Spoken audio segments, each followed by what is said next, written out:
5 scooter na pwede mong pagpilian ngayong 2025. Mapa-adventure scooter or city drive or stylish. Let's go, pag-usapan natin pati presyo at specs. Simulan natin sa poging scooter na perfect pang city drive at very stylish ang design na may hawig sa X-Max 300. This scooter is new release from Bristol Motorcycle at ito po si Maxi 160 2025 model. Kung naghahanap ka ng poging scooter na pang forma at pang trabaho na pwede din ipang long ride, mukhang pasok sa ito dahil sa updated specs ito na 160cc, single overhead camshaft, 4-stroke, 4 valves with electric fuel injected at liquid cooled ay siguradong mabilis at matipid na din ito. At isa pa sa panalo dito ay yung unique na fuel tank capacity dahil siya lang naman ang may 13 liters na fuel tank capacity sa 160cc category sa Pilipinas na scooter. Kaya masasabi ko, pasok na pasok to pang trabaho at pang long ride. Hindi ka na din mangangamba sa safety features nito dahil equipped din ito ng dual channel ABS at traction control system. At syempre, mas updated ito pagdating sa braking system dahil naka-dual disc brake na si Maxi 160.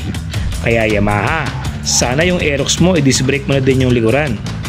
Sa mga ilaw niya, all LED po yan and digital colored ang instrumental panel with backlight adjustment and may built-in passing light.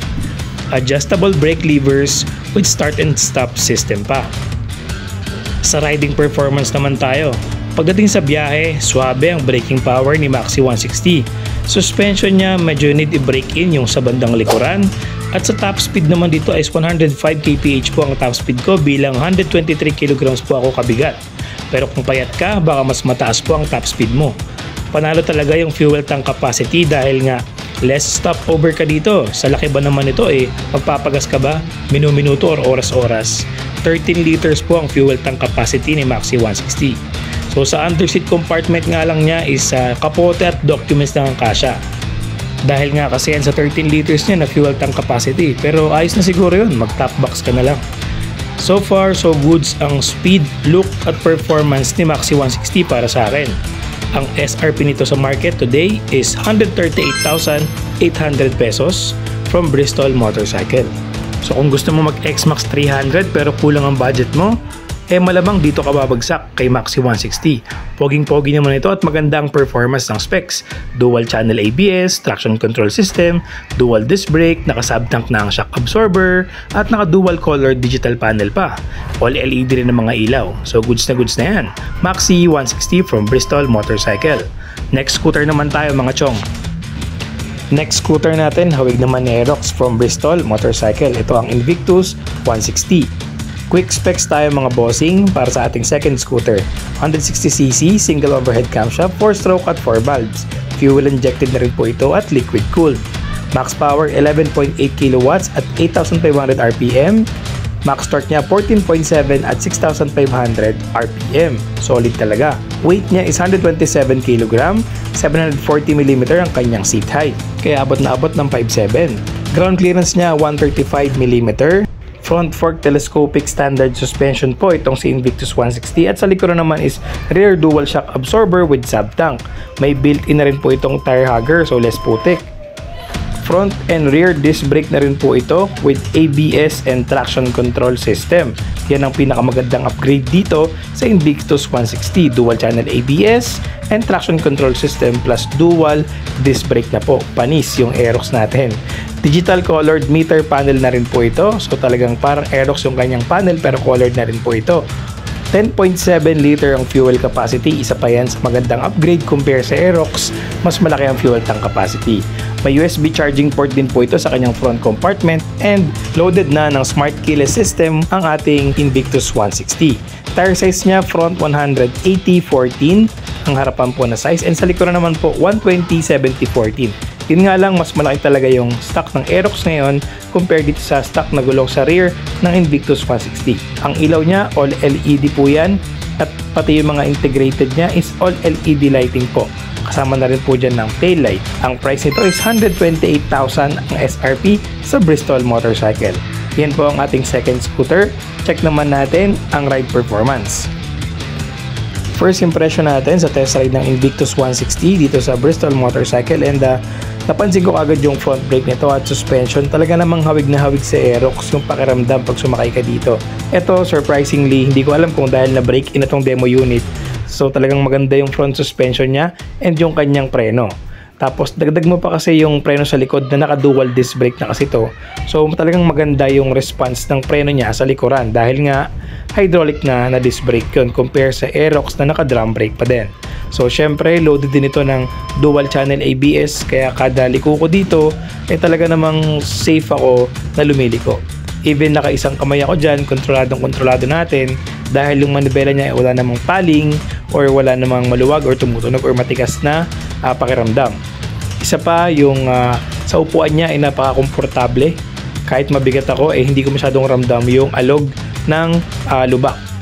So far goods na goods tong test ride natin sa Invictus 160 kahit po 123 kg ako. Kaya kung gusto mo mag-Aerox pero gusto mo dual disc brake na may ABS at traction control, ito yung pwede mong piliin, Invictus 160 from Bristol. Check mo lang yung mga vlogs ko, yung ibang review ko dito na Invictus 160 vlog ni Kosa. Sasabihin ko sa iyo lahat ng specs nito, full detailed, na ito lang yung kasama sa vlogs bago ka bumili ng Aerox kasi medyo panalo talaga to compare sa Aerox. And that's our second scooter. Let's go to our third scooter mga boss. Our third scooter is ADX 160 version 2. So ito po ay version 2 na. At kung dati naka 2 valves lang yung ADX nila, ngayon po ay naka 4 valves na siya. Tara, discuss natin tong bagong adventure scooter or bagong version at upgrade ng Bristol Motorcycle na ADX 160 version 2. So check natin ang specs nito at yung ride performance kasi nga nagamit ko na to at nailubak ko na rin. Syempre meron nitong single overhead camshaft, 4 valves na po ang kanyang makina, hindi na po 2 valves. Fuel injected pa din siya and liquid cooled. Kaya kung naghahanap ka ng power at pwede mo pang adventure, pang akyat sa mga lubak, sa mga bundok at pantawid sa medyo mga ilog na mababa lang, pwede sa itong ADX 160 version 2 ng Bristol. Talaga namang maaasahan yung front suspension nito mga idol kasi napatunayan ko na yan noong nag-ride ako sa DRT. Meron din akong vlog niyan at malakas ang makina nito mga idol. Straight to the point na tayo kasi napakabigat po na rider ako, 123 kg, pero nag-reach to ng 60 to 70 kph sa mga paahon na parte. Kahit mabigat po ako, doon ako nagulat sa kanya. Plus yung suspension niya sa harapan na inverted front suspension na napakalaki compare sa ATR 160. Talaga namang ramdam ko na napakaganda ng laro sa mga simpleng lubak lang. Sa totoo lang, doon sa vlog ko sinabi ko yun na inaantok ako kapag dumadaan ako sa lubak, na first time nangyari sa akin sa DRT at sa Angat, Bulacan, dahil nga sa ganda ng front suspension nitong ADX 160 na version 2 plus yung lakas pa ng makina niya. So syempre typical na to na dual channel ABS and of course dual hydraulic disc brake na po ito, plus yung unique niya na spoke wheels adventure rim set, and of course meron itong dual sport tire, diba? So talagang all in ka na, tapos yung shock mo pa sa likod naka sub tank pa. So kung naghahanap ka ng adventure scooter na talaga namang all in at meron pang phone mirroring connectivity sa kanyang TFT display, ABS, TCS, talagang sulit yung presyo. Try mo i-consider tong ADX 160 ng Bristol Motorcycle kasi para sa akin ito yung busog sa specs and performance. At ang malapit pa rito, nag-reprice po sila dito from 160 plus to 170k na naging 159,000 na lang po ata ito to 160,000. So check nyo na lang po sa any Bristol Motorcycle branch ang discounted price na itong ADX version 2 na 4 valves na adventure scooter. And let's go to our top 4 scooter. Pang-apat na scooter naman po tayo. At ito po si Fortress 160 na perfect pang city driving at maganda ang mga specs. So basically nagamit natin to at napakaganda talaga ng specs nito compare sa ibang scooter ngayon na available sa market. Dahil ito lang ang scooter na pwede kang mag phone mirroring at gumamit ng Google Maps or navigation directly sa iyong TFT display. Meron din itong dual channel ABS at traction control system. Plus meron din itong hybrid power assist. So mas maganda to compare sa ibang mga maxi scoot na available ngayon sa market dahil nga kompleto na ito. Naka dual disc brake din kasi ito sa kanyang mga preno, harapan at likuran. Hydraulic disc brake na po ito.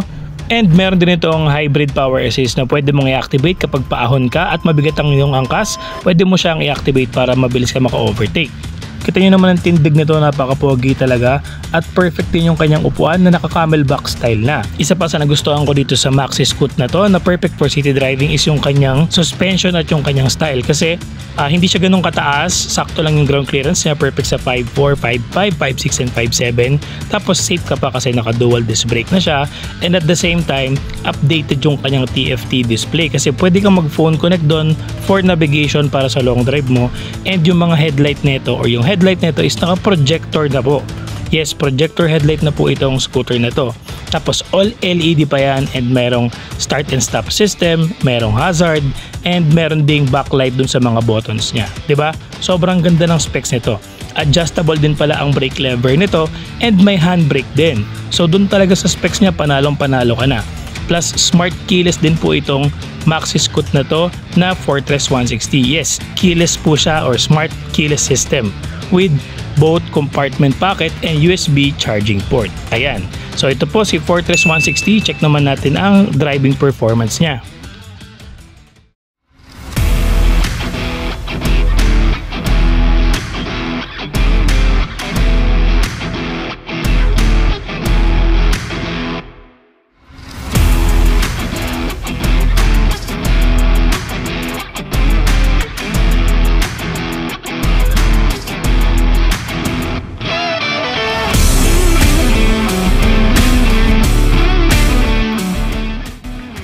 Yan mga bossing, nakita nyo naman na in action naka-GPS tayo. Gumamit tayo ng phone mirroring tapos nag-offline GPS tayo gamit yung Google Maps. At ayan, dito na tayo sa ating destination. So, ang performance ko dito na review kay Fortress 160 is unang-una, napakaganda ng specs na to. Yung kanyang phone mirroring navigation para at least if ever maligaw ka basta may signal ka, pwede kang kumonect dito para malaman mo yung location and kung saan ka pupunta. Pangalawa, very safe kasi dahil nga dual disc brake and may ABS na rin ito. Pangatlo, malakas ang makina na ito dahil mayroon tong hybrid power assist na kaya kang iakyat kahit sa ang bundok. Basta naka-activate yung hybrid power assist mo, pwede ka rin i-overtake kung sakaling nahihirapan yung makina. All you need to do is activate yung hybrid power assist and then boom, pwede ka na ulit mag-ride ng mabilis.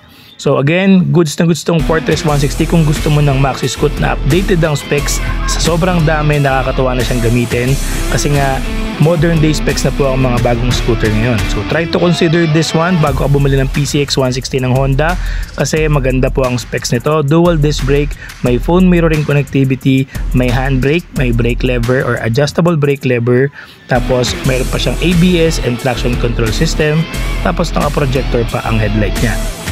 At ayan po ang ating pang-apat na scooter ngayong 2025. So kita nyo naman sobrang ganda ng specs netong Fortress 160 at pwede rin sa bundok. At tapos na tayo sa apat na scooter. Ito naman po ngayon ang pang-lima nating scooter ngayong 2025. Let's check it out. Dive down tayo sa specs, price, and yung riding performance kasi nasubukan din po natin ito. So isa to sa mga paborito ko ding adventure scooter. Let's go!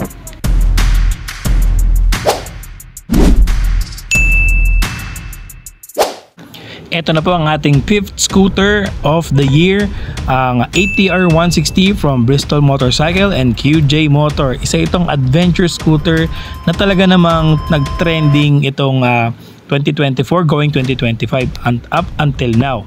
Kasi po sa napakagandang specs nito as adventure scooter na ito lang po ang unang naglabas sa Philippine market na kinumpleto nito ang adventure specs or modern day specs ng isang adventure scooter sa 160 category. Kaya po napabili tayo nito.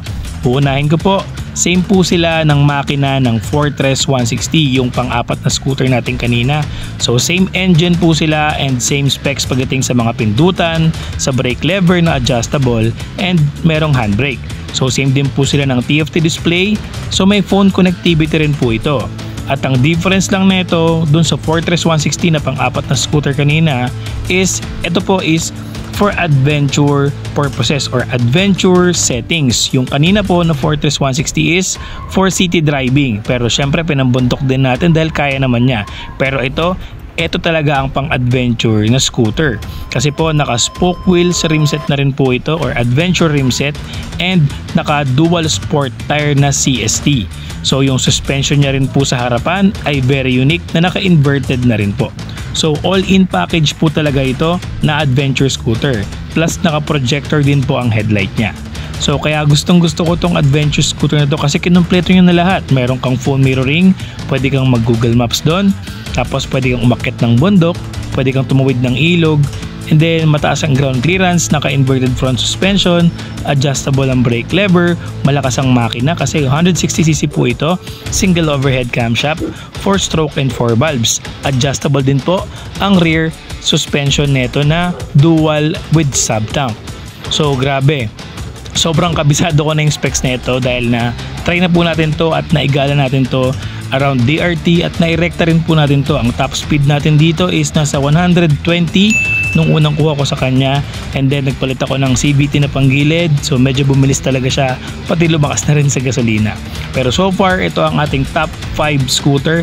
Ito sa adventure scooter category, ito ang pinaka leading model ngayon. ATR 160 kasi may phone mirroring at napakaganda ng modern day specs. At mabibili mo itong scooter na to sa Bristol Motorcycle na may SRP 159,900. Yung iba may promo less 10,000. Check nyo na lang sa ibang mga Bristol Motorcycle dealership. At ayan ang ating top 5 scooter ngayong 2025. So meron kang pang city drive, meron kang pang forma, at meron ka rin pang adventure. Maxi 160, bagong bago from Bristol Motorcycle. Invictus 160, bagong bago rin yan from Bristol Motorcycle. And then yung isa natin na adventure scooter na nasakyan din, yung ADX 160 version 2, bagong bago din yan. Perfect ang specs na yan para sa adventure scooter. And yung pang-apat natin is yung Fortress 160 na isa pang perfect na city driving scooter maxi scoot dahil nga sa ganda ng specs nito at safety features. And lastly, yung ating personal na gamit, yung adventure scooter na ATR 160, again from Bristol Motorcycle. So yan ang top 5 natin na scooter ngayong 2025, mapa-adventure man or city driving. Kung gusto mo ng mas magandang specs, may phone connectivity, pang-akyat ng bundok, pang araw-araw, pang trabaho at pang negosyo, well, try mong i-consider itong Bristol Motorcycle and QJ Motor bago ka bumili ng ibang mga overpriced na scooter ngayon sa Philippine market. Once again, this is Vlog Nicosa for your motorcycle update guidelines.